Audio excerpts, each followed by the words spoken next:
আসলে আমরা বলতে যাচ্ছি শবে বরাত পরিভাষাটা ব্যবহার করা কোরআন হাদিসের দিন না। এটা বললে সওয়াব হবে, এটা কোনো দিন না। শবে বরাত শব্দ নবীজি ব্যবহার করেননি, সাহাবীরা করেননি, তাবেঈনরা করেননি। এটা প্রায় 500 বছর পরে তৈরি হয়েছে। আসসালামু আলাইকুম ওয়া রাহমাতুল্লাহি ওয়া বারাকাতুহু। ইন্নাল হামদালিল্লাহি নাহমাদুহু ওয়া নাস্তাঈনুহু ওয়া নাস্তাগফিরুহু ওয়া নাউযু বিল্লাহি মিন শুরুরি আনফুসিনা ওয়া মিন সাইয়্যাতি আ'মালিনা মান ইয়াহদিল্লাহু ফালা মুদিল্লা লাহু ওয়া মান ইউদ্লিলহু ফালা হাদিয়া লাহু ওয়া আশহাদু আল্লা ইলাহা ইল্লাল্লাহু ওয়াহদাহু লা শারীকা লাহু ওয়া আশহাদু আন্না মুহাম্মাদান আবদুহু ওয়া রাসূলুহু সাল্লাল্লাহু আলাইহি ওয়া আলা আলিহি ওয়া আসহাবিহি ওয়া বারাকা ওয়া সাল্লাম। আম্মা বা'দ। মূলত আজকে নিয়ত ছিল শবে বরাত নিয়ে কিছু আলোচনা করা, কারণ শবে বরাত আমাদের সামনেই, নাকি বলেন? শবে বরাত সামনে না? বরাত মানে কি? ভাগ্য। আমাদের সামনে ভাগ্য। আমার নানি রাহিমাহুল্লাহ রাহমাতান ওয়াসিআ ছোটবেলায় গল্প করতেন, চুটকি আর কি। এক কানা অন্ধ ফকির রাস্তা দিয়ে যাচ্ছে, তো সামনে একটা গর্ত আছে। তো বাচ্চারা পাশে যে ফকির ফকির বাবা সামনে খানা। আমি আজকে মসজিদে বলছিলাম সামনে খানা। তো ফকির মনে করছে খানা মানে মেজবানি। বলে বাবা বরাত, বাবা বরাত, বাবা ভাগ্যটা আজকে ভালো। এখন ওই বলতে বলতে গর্তের ভিতর পড়ে গেছে বেচারা। আসলে বরাত মানে কি? ভাগ্য। এই ভাগ্য থেকে যত দুর্ভাগ্য। আমরা শবে বরাত সুন্নতের আলোকে, আমরা ঝগড়া দরকার নেই কোন হুজুর কি করেছেন, আলহামদুলিল্লাহ সব হুজুর ভালো। আমরা রাসূলুল্লাহ সাল্লাল্লাহু আলাইহি ওয়াসাল্লাম কি করেছেন, সাহাবীরা কি করেছেন, এটা আমরা যাচাই করার চেষ্টা করি। আপনাদেরকে গত বছরও হয়তো বলছি, মনে নেই, যেহেতু বছরগুলো প্রসঙ্গ আসে আমরা সংক্ষেপে হলেও জানতে হবে। আর আমার একটা বই আছে কোরআন সুন্নাহর আলোকে শবে বরাত, তাহলে আপনারা নিয়ে যাবেন, যেহেতু শবে বরাত সামনে, বইটা নিয়ে যেতে পারেন। এর ভিতরে হাদিস, কোরআন, তাফসীর, ফুকাহাদের মতামত সবই আছে। মুখতাসার হলো, প্রথমত আমরা এখানে সুন্নাত শিখতে আসছি, ঠিক না? সুন্নাত নবীজির সবকিছু। নবীজি যেভাবে বসতেন সেভাবে বসা কি, যেভাবে হাঁটতেন সেভাবে হাঁটা কি, যে শব্দ ব্যবহার করতেন সেটা ব্যবহার করাও সুন্নত।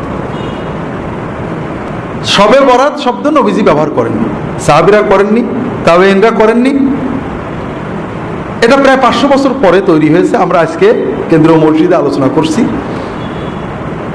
রাসূলুল্লাহ সাল্লাল্লাহু আলাইহি ওয়াসাল্লাম যে পরিভাষা ব্যবহার করেছেন সেটা কি? লাইলাতুন নিসফি মিন শাবান, মধ্য শাবানের রাত। আমরা চেষ্টা করব এই সুন্নতটাকে জিন্দা করার। শবে বরাত নাজায়েজ না, শবে বরাত বলা নাজায়েজ না, কিন্তু নিসফে শাবানের রাত বলা, মধ্য শাবানের রাত বলাটা সুন্নত। আমি বললাম কোরআন হাদিসে শবে বরাত বলে কিছু নেই, কারণ শবে বরাত শব্দ নেই। হয়তো আমি একটু পরেই বলবো যে শবে বরাতের রাত্রে আপনারা এই আমল করতে পারেন, আমি আবার শবে বরাত বললাম, তাহলে বোঝা গেল আমার কন্ট্রাডিকশন। একবার বলছি কোরআন হাদিসে নেই, আবার বলছি শবে বরাতে আমল করবেন। আসলে আমরা বলতে যাচ্ছি শবে বরাত পরিভাষাটা ব্যবহার করা কোরআন হাদিসের দিন না। এটা বললে সওয়াব হবে, এটা কোনো দিন না। তবে সমাজে প্রচলন হয়ে গেছে, আমরা অনেক সময় নামাজ বলি, অনেক সময় সালাত বলি, আমরা অনেক সময় রোজা বলি, অনেক সময় সিয়াম বলি। সিয়াম, সালাত এগুলো ইসলামী পরিভাষা। রোজা, নামাজ এগুলো সিয়াম বা সালাতের তর্জমা না, এগুলো আরেকটা পরিভাষা, ফার্সি পরিভাষা, যেটা আমাদের সমাজে আছে। তারপরেও এটার অর্থ আমরা বুঝি সালাত। এটা বলাতে কোনো দোষ নেই। নামাজ বললে, রোজা বললে কোনো দোষ হবে না, কারণ আমরা সবাই বুঝি নামাজ বলতে মুসলমানদের এই সালাত সিস্টেম বোঝানো হচ্ছে। আবার অনেক বিষয় আছে যেটা আরো দূরে, যেমন আমরা অনেক ঝগড়া করি, আমার বিরুদ্ধে সবারই অভিযোগ, আমি মাঝে মাঝে বলি কোরআন হাদিসে পীর বলে কিছু নেই। আবার আরেক জায়গায় বলছি অমুক পীর সাহেব, আমাদের পীর সাহেব এটা বলেছেন। এই দেখো আব্দুল্লাহ জাহাঙ্গীর খালি কন্ট্রাডিক্টরি কথা বলে। একবার বলছে কোরআন হাদিসে পীর বলে কিছু নেই, আর বলছে আমাদের পীর সাহেব এটা বলেছেন। বিষয়টা ওরকম না। আপনি কথাটা শেষ পর্যন্ত শুনলে কি আছে বুঝবেন। আমি বলবো কোরআন হাদিসে নামাজ নেই, কিন্তু সালাত তো আছে। রোজা নেই কিন্তু সিয়াম আছে। এখানে আরেকটু দূরত্ব আছে। এখানে পীর কথাটা ফার্সি, এটা আরবি হলো শেখ। কোরআন হাদিসে পীরও নেই, শেখও নেই, অর্থাৎ ফার্সিটাও নেই, আরবিটাও নেই। নামাজের ফার্সি নেই, আরবিটা আছে। রোজার ফার্সি নেই, আরবিটা আছে। কিন্তু পীরের ফার্সিও নেই, আরবিও নেই, কিন্তু আছে। এটার একটা মূল সুন্নত কনসেপশন আছে, সেটা হলো সোহবত, সাহেব, সাথী, সাহচর্য। নেককারদের সাহচর্য কোরআন সুন্নাহ নির্দেশিত একটা ভালো আমল। আপনি মসজিদে নামাজ পড়েন, নেককারদের সাথে মেশেন, এটাও সহবত। ইমাম সাহেবের সাথে মহব্বত রাখেন, আলেমদের, এটাও সহবত। আবার নেককার ভালো, যারা সত্যি নেককার, আল্লাহর ভয় আছে, আল্লাহ বলেছেন কুনু মা সাদিকিন, যাদের ইমানের সত্য, লা ইলাহা বলাই সত্য, শিরিক করে না, মুহাম্মদ রাসূলুল্লাহ বলাই সত্য, বিদআত করে না, আমানতু বিল্লাহি বলাই সত্য, সুন্নত মতো আমল করে, তাকওয়াই সত্য, বউয়ের সাথে কথা বলাই সত্য, সমাজে মানে যাদের ভিতরে সত্য প্রতিভাত, যাদের কথা আল্লাহ কোরআনে সূরা বাকারায় বলেছেন সাদেকিন কারা, ইমানের সত্য, জিহাদের সত্য, তাকওয়াই সত্য, সালাত কায়েম করে, অর্থ ব্যয় করে, যাকাত দেয়, সবর করে, এই কোয়ালিটিগুলো যাদের ভিতরে আছে, এই ধরনের সাদেকিন মুত্তাকিন মানুষদের সাথে সহবতে যাওয়া, বসা, সময় দেওয়া, এটা আমাদের জন্য খুব উপকারী। এটাই পরিবর্তন করে পীর মুরিদি সিস্টেম হয়েছিল। এখান থেকে অনেক শিরিক, কুফর, বেদাত ঢুকেছে। আবার এটার মাধ্যমে দিন প্রচার হয়েছে। একসময় তাতার যুগের পরে মানুষেরা এই জাতীয় সহবতের মাধ্যমেই দিন শিখত। এটার ভালো মন্দ আছে, কিন্তু যেটা আমরা বলতে চাচ্ছিলাম সেটা হলো, একটা হলো কোরআনে ফার্সি নেই, আরবি আছে, যেমন নামাজ নেই, সালাত আছে, কি বলে রোজা নেই, সিয়াম আছে। আর কিছু জিনিস আছে আরবিও নেই, ফার্সিও নেই, কিন্তু মাফহুমটা আছে, যেমন পীরও নেই, শাইখও নেই, কিন্তু সাহেব আছে। ঠিক শবে বরাতও নেই, লাইলাতুল নিসফ, লাইলাতুল বারাতও নেই। শবে বরাত কি? ফার্সি। আরবি কি? লাইলাতুল বারাত। কোরআনে হাদিসে সাহাবীদের কথায় শবে বরাত নেই, মানে ফার্সি নেই, লাইলাতুল বারাতও নেই। কি আছে? লাইলাতুল নিসফ মিন শাবান আছে। কাজেই আমরা শবে বরাত বা লাইলাতুল বারাত না বলে যদি নিসফে শাবান, মধ্য শাবানের রাত বলি, ভালো হয় না খারাপ হয়? এখানে একটু ইমানটা নাড়াচাড়া করে দেখেন, আপনি নিজেই বুঝতে পারবেন ইমানের হালতটা কি। আপনি একটা তথ্য জানলেন যে রাসূলুল্লাহ সাল্লাল্লাহু আলাইহি ওয়াসাল্লাম জীবনে লাইলাতুল বারাত শব্দটা বলেননি, কিন্তু নিসফে শাবান শব্দটা বলেছেন, অনেকবারই বলেছেন, অনেকগুলো হাদিস আছে। সাহাবীরা বলেননি, তাবেঈনরা বলেননি। এই পরিভাষাটা 500 বছর পরে জন্ম, এটা বলাই কোনো দোষ নেই। কিন্তু আমি যদি নিসফে শাবানের রাত বলি, মধ্য শাবানের রাত বলি, তাহলে রাসূলুল্লাহ সাল্লাল্লাহু আলাইহি ওয়াসাল্লামের কথা মুখ দিয়ে উচ্চারণ করা হয়। আর বরাতের রাত বলি, শবে বরাত বলি, তাহলে এটা হয় না। এখন আমি কোনটা বলবো? কোনটা বললে আমার ধর্মীয় অনুভূতিটা মানে শক্ত হচ্ছে? এখানে 3 শ্রেণীর মানুষ পাওয়া যাবে। কয় শ্রেণী?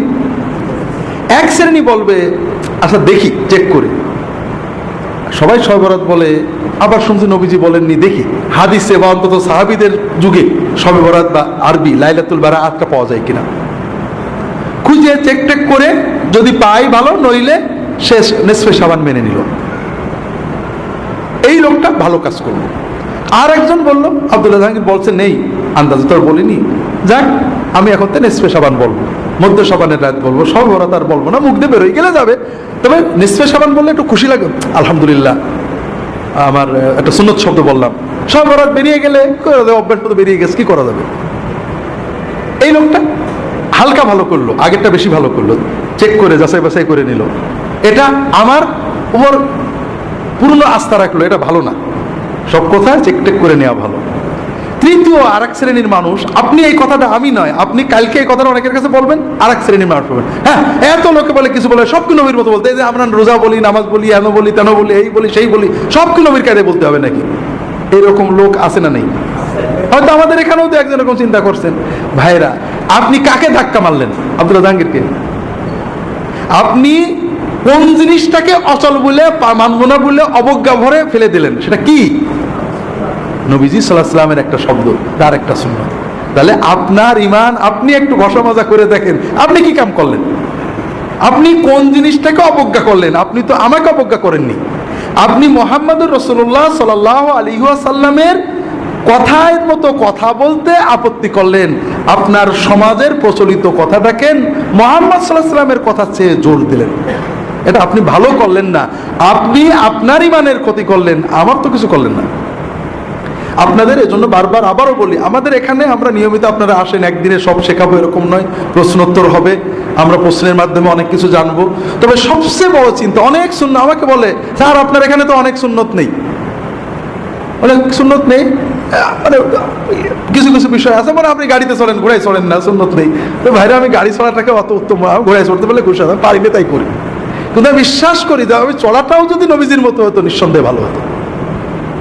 কথা হলো যে, একটা হলো আমার চেতনা, বিশ্বাস যে মুহাম্মদ সাল্লাল্লাহু আলাইহি ওয়াসাল্লামের চেয়ে বড় আর কিছু হতে পারে না।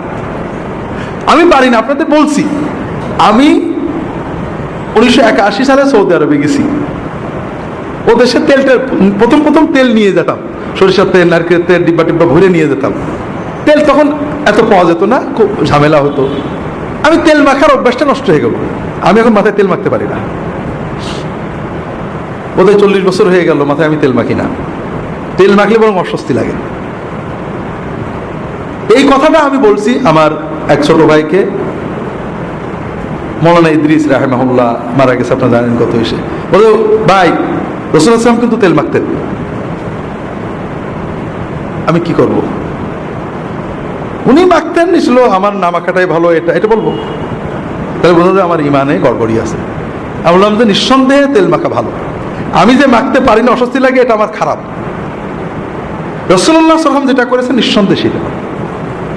দুনিয়ার কাজে, জাগতিক কাজে, প্রতিটি ব্যাপারে রাসূলুল্লাহ সাল্লাল্লাহু আলাইহি ওয়াসাল্লামের সুন্নত, কোনটা নফল সুন্নত, কোনটা আদাতি সুন্নত, কোনটা মুস্তাহাব সুন্নত, কোনটা ওয়াজিব সুন্নত, বিভিন্ন রকম হতে পারে, কিন্তু তার চেয়ে ভালো আর কিছু হতে পারে না।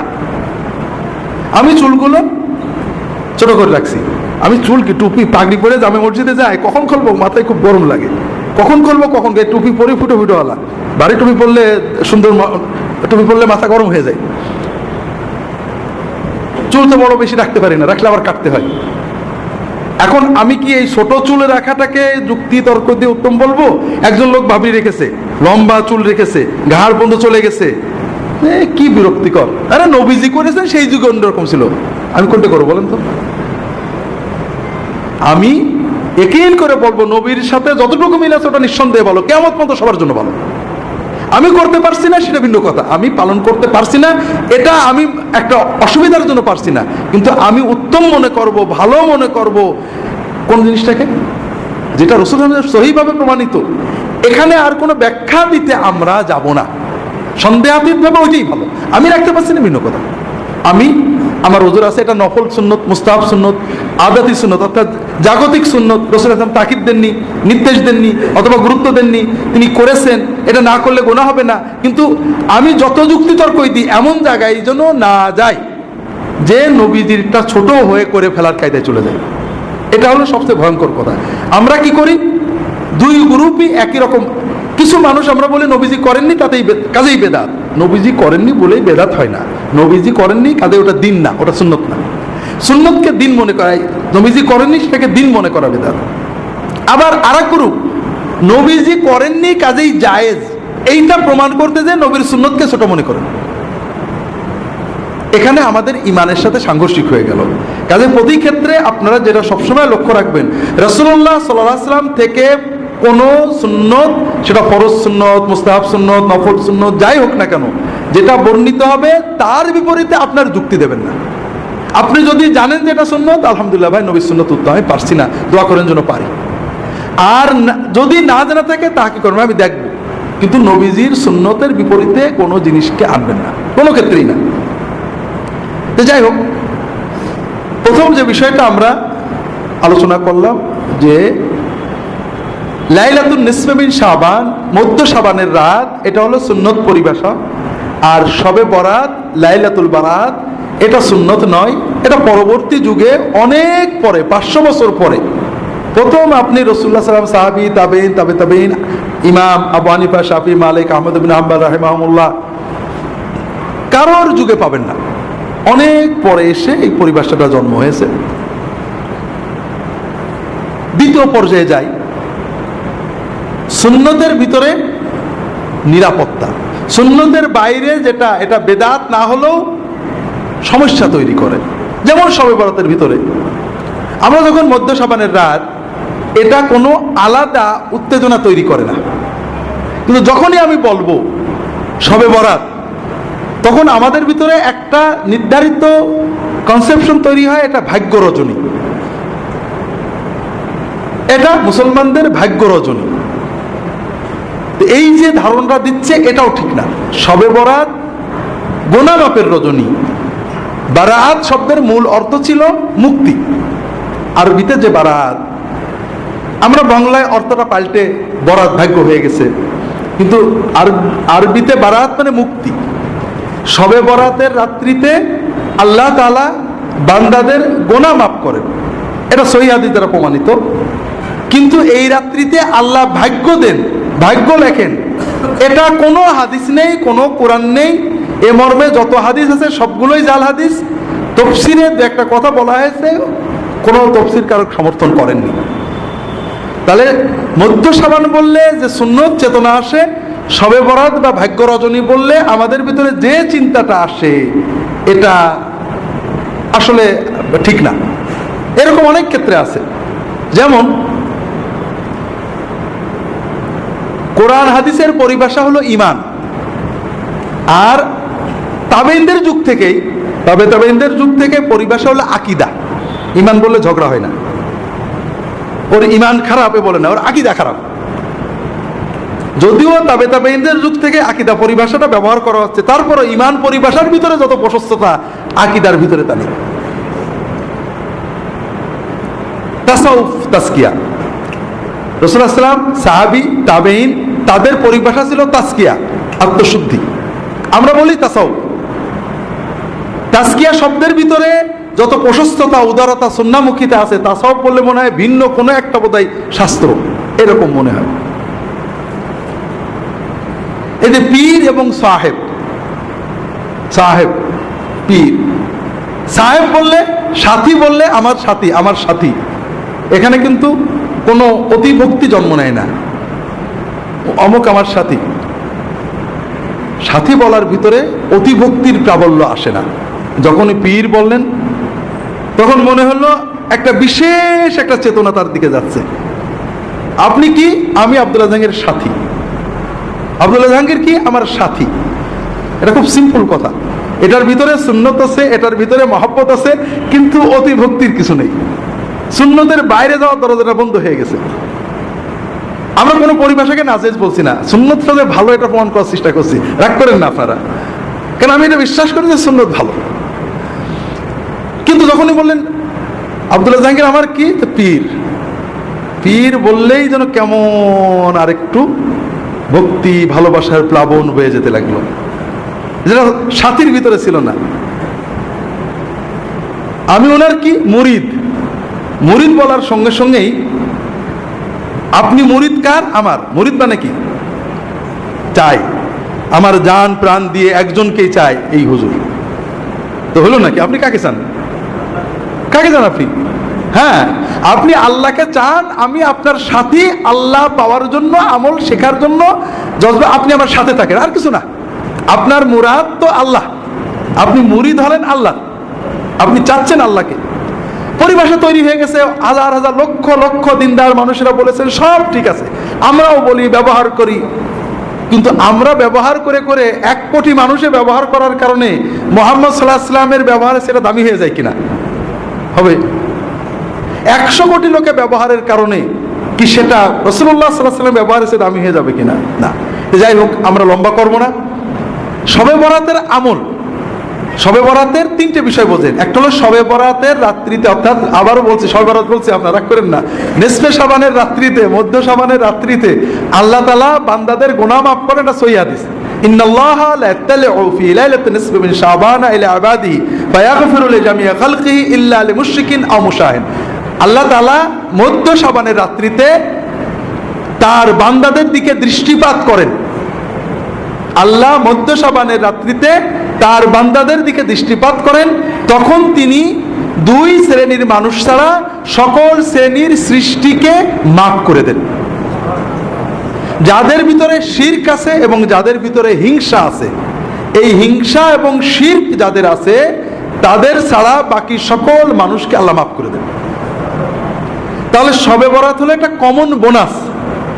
আপনি যদি এই রাত্রিতে ঘুমিয়ে থাকেন, জেগে থাকেন, কিন্তু আপনার অন্তরে শিরক নেই, আপনার অন্তরে হিংসা বিদ্বেষ নেই, ইনশাআল্লাহ আপনার নসিবে এই আল্লাহর বোনাসটা এসে যাবে, আপনার অ্যাকাউন্টে আপনার বোনাস জমা হয়ে যাবে। কথাই বুঝতে পেরেছেন? এখন দ্বিতীয় বিষয় হলো আমরা কি করব, আমরা আমল করব কিনা। আমল না করলে, ঘুমিয়ে থাকলেও আপনি বোনাস পাবেন। এ ব্যাপারে সহিহ হাদিস পাওয়া যায় না, কিছু জয়ীফ হাদিস আছে। দুটো আমল পাওয়া যায় জয়ীফ হাদিস দ্বারা, বা তিনটে আমল পাওয়া যায়। একটা হলো কবর জিয়ারত, আর একটা হলো দোয়া, আর একটা হলো সালাত। এই বিষয়ে যতগুলো হাদিস আছে সবই জয়ীফ। তবে যেহেতু এই রাত্রের ফজিলত সহিহ, এই রাত্রে কেউ যদি অন্যান্য রাতেও তাহাজ্জুদ পড়ে, এই রাত্রে একটু কিছু বেশি পড়েছে, অন্যান্য রাত্রেও দোয়া করে, এই রাত্রে বেশি করেছে, এটা অনেক আলেমই মুস্তাহাব, জায়েজ, বৈধ, সুন্নতের ভিতরে থাকবে বলে মত প্রকাশ করেছেন। আমরাও মনে করি যদি কেউ ব্যক্তিগতভাবে এই রাত্রিতে দোয়া করেন, এই রাত্রিতে আল্লাহর কাছে দোয়া করেন বা সাধারণ তাহাজ্জুদ পড়েন, কিয়ামুল লাইল করেন, এটা নাজায়েজ হবে না, ইনশাআল্লাহ বিদআত হবে না। তিনটে কারণে। একটা হলো সুন্নত দ্বারা ফজিলত প্রমাণিত। এখানে জয়ীফ হাদিস দিয়ে কেউ আমল করলে এটা সরাসরি বেদাত বলা ঠিক না। তাবেঈদের যুগ থেকে কোন কোন তাবেঈ এই রাত্রে ইবাদত করেছেন। তবে এই রাত্রিতে ইবাদত মসজিদে যেয়ে করা, সমবেত করা, এটা সকল ইমাম হানাফি, শাফিঈ, মালিকি, হাম্বলি সবাই বেদাত বলেছেন, মাকরুহ বলেছেন। এটা নিয়ে কোনো মতভেদ নেই।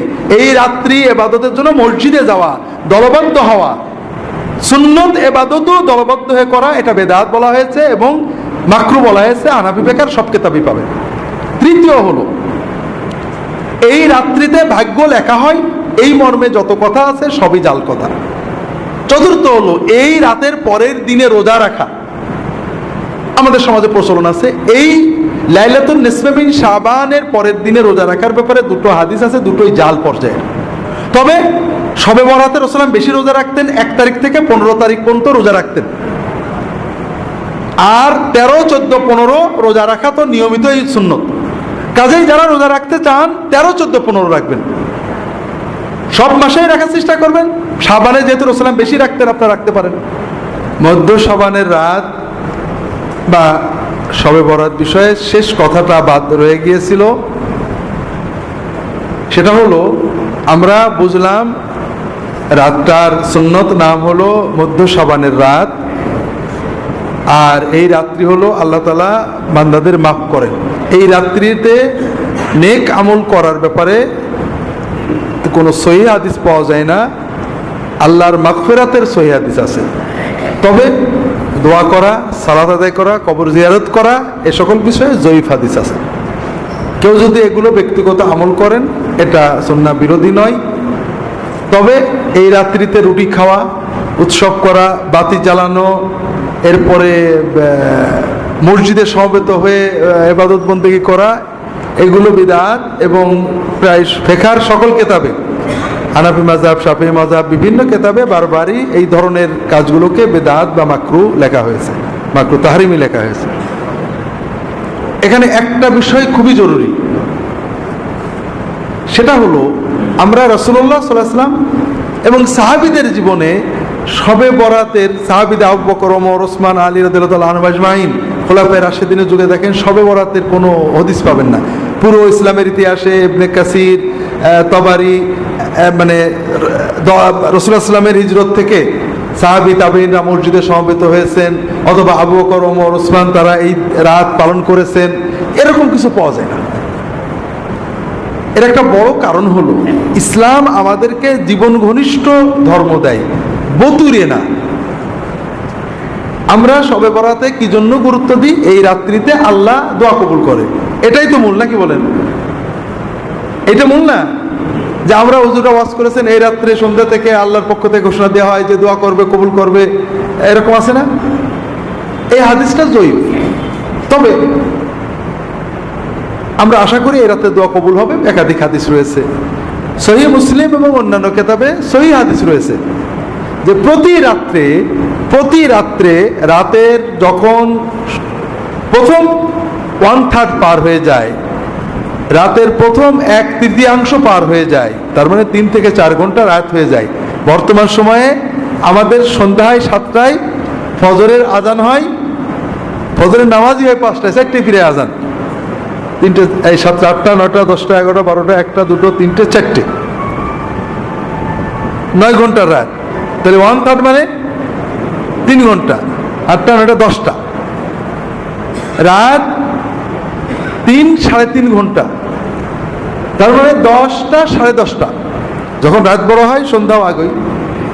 যখন রাতের প্রথম 1/3 পার হয়ে যায়, আল্লাহ তাআলা সুবহানাহু ওয়া তাআলা প্রথম আসমানে নেমে আসেন।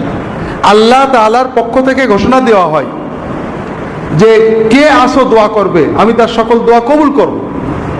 কে আসো আমার কাছে সাহায্য চাবে, আমি তাকে সাহায্য করব। কে আসো গুনাহ করেছো, গুনার মাপ চাও, আমি তোমার গুনাহ মাফ করে দেব। ওয়াযালিকা কুল্লা লাইলা, প্রতি রাতেই এই দোয়া, এই সুযোগ আল্লাহ দিতে থাকে।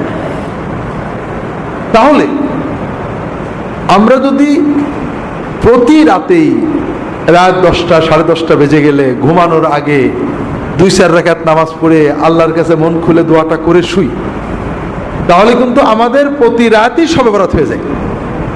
কথাটা কেমন বুঝতে পেরেছেন?